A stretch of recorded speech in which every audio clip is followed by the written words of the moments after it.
Itu aku share sama suami mau herbal apa mau operasi kan gitu kan. Waktu kemarin tuh nanya sama dokter tuh memang nggak ada jalan lain. Dokter bilang kalau dikasih obat nggak mungkin dari dokter penyakit dalam langsung dioper ke saya, Bu. Berarti memang harus dioperasi. Kalau masih bisa ditangani dokter penyakit dalam nggak mungkin Ibu dioper ke saya. Dokternya bilang gitu. Aku pikir ya juga sih ya. Lalu pas aku mau herbal apa mau apa, aku sih orangnya memang nggak suka simpen penyakit ya, bukan nganuin herbal, bukan. Aku sendiri orangnya nggak suka lama-lama gitu dengan penyakit dan sebagainya. Ya udahlah, kalau emang waktunya operasi, jalannya operasi, ya udah operasi aja. Yakin gitu suamiku kan. Ya yakin mau nggak mau ya, mau gimana lagi. Mungkin ya aku tadi bilang aku nggak pernah suudzon sama Allah. Aku selalu husnuzon. Mungkin Allah kepengen aku tuh sehat, saking sayangnya Allah ngasih tahu ini jalan ini gitu. Kalau aku tuh emang harus operasi, dan akhirnya ya udah aku urusin kan. Aku dikasih nomor telepon sama dokter, aku bilang aku mau pakai BPJS aja.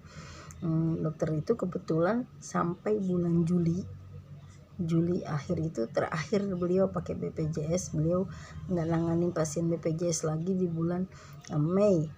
Tadinya aku mau operasi bulan Mei.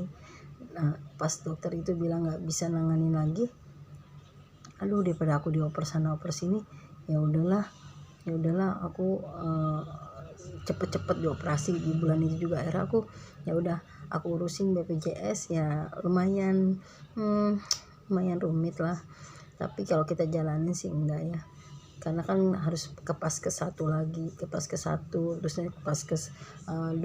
Dari sana aku tuh bukannya langsung ke rumah sakit yang dokter yang menangani aku harus ke rumah sakit yang lain dulu. Nah dari situ kebetulan aku memang di akunnya nggak cocok, karena kan riwayat aku udah terlanjur di rumah sakit yang pertama kan, karena aku ada alergi obat dan sebagainya. Jadi kalau misalnya aku dipindah-pindahin gitu, di sana tuh nggak ada riwayat aku sama sekali. Aku nggak siapnya di situ. Aku berusaha ngobrol sama dokternya untuk penyakit dalam di sana. Alhamdulillah dikasih, dan kebetulan kenal juga sama dokter yang ada yang aku nanganin aku itu.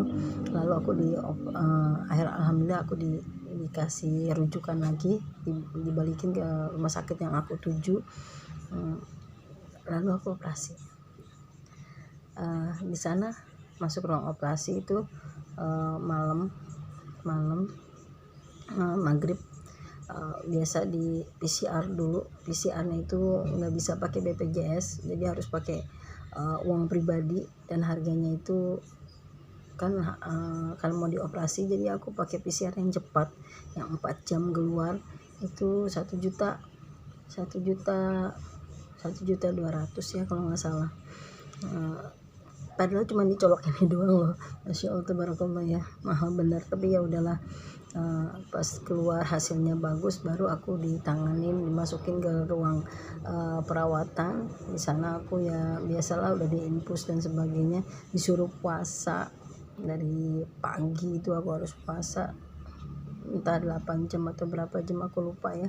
Pokoknya aku dari pagi aku puasa dari jam 7, kemudian jam 2 aku waktunya dioperasi. Dan aku pikir, nah ini di sininya yang mungkin nggak banyak yang tahu ya. Dan aku pikir masuk aja ruang operasi, dan ternyata enggak. Datanglah tuh suster, 2 orang, suster dan dokter umum kayaknya. Ibu maaf ya, sebelum dioperasi ibu harus dimasukin selang dulu. Hah, selang? Kata aku gitu kan. Selang apa dok?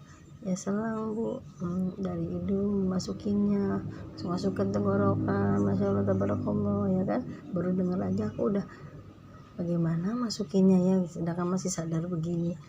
Dan nanti dikasih ini bu, selangnya dikasih pelicin biar masuk ya. Dan aku nanya caranya gimana dok, nanti saya masukin ibu telan ya, ibu telan. Masih aduh gimana, udah coba aja dulu lah. Aku cuma satu pegangan aku apa coba, udah ini jalan lu gitu, udah ini jalan lu buat sembuh, udah Allah yang kasih. Kalau emang bukan Allah yang kasih nggak mungkin bisa, tapi kalau udah kasih itu bisa. Nah akhirnya dimasukin kan lewat hidungku gini, satu hidung sini masukin sampai ke sini sampai sini tuh mogok ditarik lagi sama tuh dokter selangnya. Aku cuman dulu pengen nangis, ya udahlah gitu ya, udah terima aja. Aku di situ ikhlas banget, udah pasrah. Ini udah matiku ya udah terserah Allah dah gitu. Dimasukin lagi, aduh sampai uwe karena kan masukin ke dalam sini kan, itu berasa sekali, masya Allah tabarakallah. Dimasukin terus,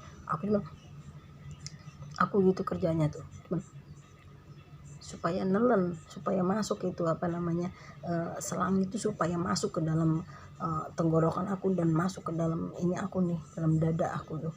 Dan itu namanya buatan manusia ya guys, berasa banget itu di sini kita nih, di ulu hati kita tuh kayak gelantung berasa banget. Nah itu yang bikin mual, aku begitu mulu.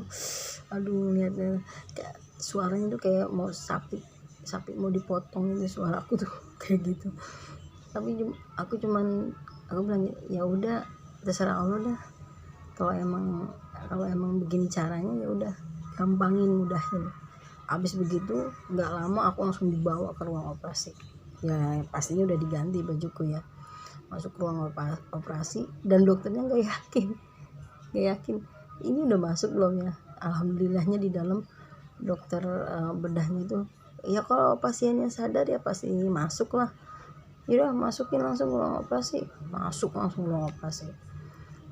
Di sana aku cuma disuntik, suruh baca bismillah ya Bu, kita mulai baca bismillahirrahmanirrahim, la haula wala quwwata illa billah. Aku syahadat dulu, aku nggak tahu ya umurku panjang apa enggak. Kalau masih dikasih kesempatan untuk syahadat ya aku syahadat dulu di sini, syahadat dulu, pasrah kepada Allah. Kalau memang dikasih kesempatan kedua untuk hidup ya alhamdulillah, kalau enggak matikan hamba dalam keadaan husnul khotimah. Itu dong doaku saat itu. Suntik langsung keling hilang, nggak inget sama sekali.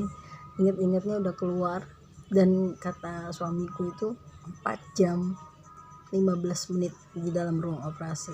Masya Allah tabarakallah, kita mah nggak sadar ya, namanya lagi disuntik begitu. Akunya sadarnya tuh masih di dalam ruang operasi, udah di luar sih, dalam keadaan menggigil, dingin sekali, menggigil sekali, seperti lahiran sesar. Kan aku udah lahir sesar 2 kali, jadi betul aku tuh udah 3 kali operasi nih badanku nih. Itu rasanya kayak gitu, dipakein, nggak tahu di gigi gitu kayak ada gitu, kayak nggak tahu apa itu, ditaruh di gigi itu biar mungkin nggak nyatu kali gigi sama gigi ya. Saking menggigilnya aku udah manggil tolong, nggak ada yang marah, memang begitu kali ya prosedurnya gitu. Pas aku udah mendingan, udah enakan, aku nggak menggigil lagi, ya diambil lagi nih dari mulutku tuh sama suster itu, langsung dibawa keluar. Nah yang dipindahinnya ini dari kasur operasi itu pindahin ke kasur yang perawatan. Masya Allah, dalam keadaan masih sakit operasi. Masya Allah itu sakit banget. Tapi ya udahlah gitu ya, mereka kan mindahin juga udah pasti udah tahu resiko dan sebagainya, pasti yang nggak masalah gitu. Ya udah, cuman ngerasa sakit doang aja. Pas keluar aku ditaruh di sampingku itu, aku lihat sendiri sih dua pot nih kayak gini, pot gini. Tapi aku belum tahu isinya apa gitu kan. Jadi aku tahu aku dikasih itu, terus dibawa ke ruang perawatan, dan aku nggak boleh minum setetes pun, sama kayak waktu operasi sesar. Tapi ini lebih parah, berapa jam gitu ya, dan nggak boleh gerakin badanku sama sekali, bener-bener rata. Dan parahnya itu Aku ini kan orangnya nggak suka kalau nggak pakai bantal. Di situ aku nggak boleh pakai bantal, harus rata badannya, nggak boleh gerak kanan kiri, ngomong aja gitu. Kalau sadar ngomong, cuman alhamdulillahnya itu biusannya itu super dahsyat sekali ya. Jadinya setiap aku baru sadar dikit udah tidur lagi, sadar dikit tidur lagi, sampai batas waktunya berapa jam itu suster datang lalu bilang boleh kasih minum pak, tapinya sedikit aja. Aku denger itu, aku aus banget loh, aus banget. Padahal aku nggak doyan minum, tapi tuh aus banget, udah bener kering tenggorokanku, bener-bener kering. Akhirnya aku dikasih setetes tuh, masya Allah itu nikmatnya setetes juga. Dikasih minum itu, alhamdulillah wa syukurillah, enak banget. Nah udah itu padang niat deh, apa namanya, apa sih itu namanya, yang tadi pot yang dikasih itu isinya empedu aku yang udah diambil dari tubuhku, dikeluarin sama batu. Nah ini kalau empedunya udah aku kubur, tinggal batunya aja yang belum. Ini batunya nih sih, makanya dikeluarin say, gede-gede banget, 4 biji nih aku ambil ya. Nih lihat nih, segede gini ada di badan aku, segede gini, lihat sih. Nah ini ada di badan aku tuh. Oh lele ya, segede gini ada di badan aku, masya Allah, gede-gede banget ya.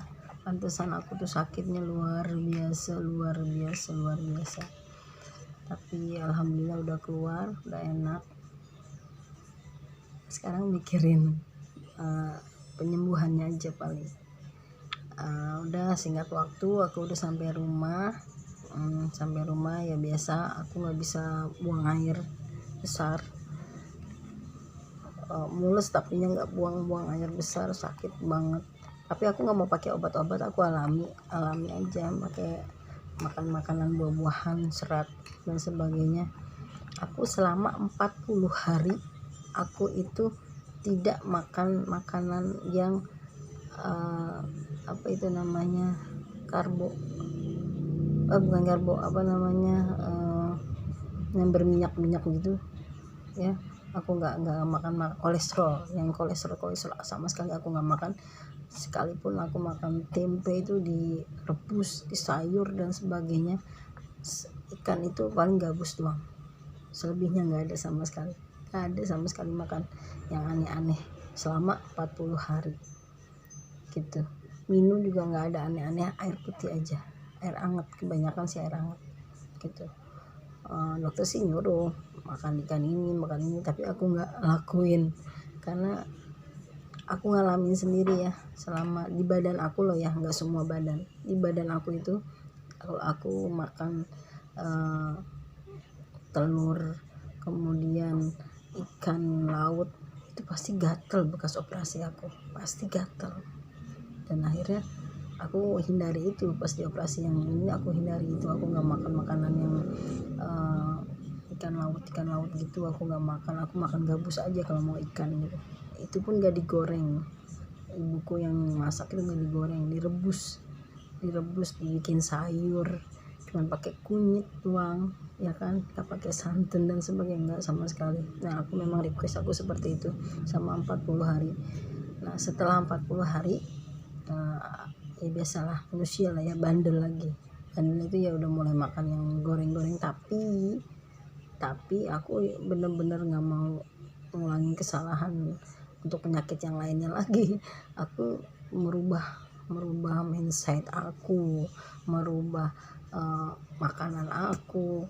Minyak yang tadinya aku pakai minyak biasa, kelapa sawit dan sebagainya, aku rubah menjadi minyak yang sehat. Nah aku itu selalu pakai minyak, nah pakai ini Mazola, bukannya iklan ya, ini minyak jagung.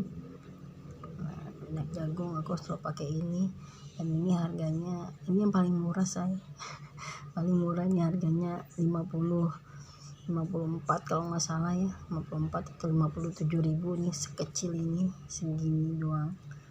Ini segini tuh, tingginya segini, nggak tahu berapa mili ini, 450 mili. Dia makanya ya sedikit-sedikit lah ya. Itu masya Allah ya. Jadi kalau mau makan tempe ya aku pakai ini sendirian aja. Terus ya kalau makan apa yang mau goreng-goreng, ayam goreng, aku pakai ini gitu ya. Gitu. Jadi aku benar-benar jaga bener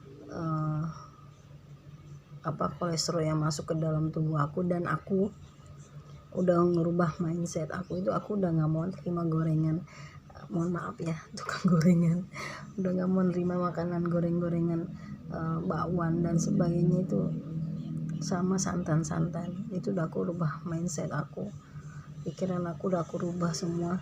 Aku nggak mau makan kayak gitu lagi, karena aku masih doyan manis. Selama aku masih doyan manis ya kolesterol aku jauhin dulu gitu. Dan itu yang paling kolesterol ya yang bersantan dan yang goreng-gorengan gitu, itu aku hindarin banget.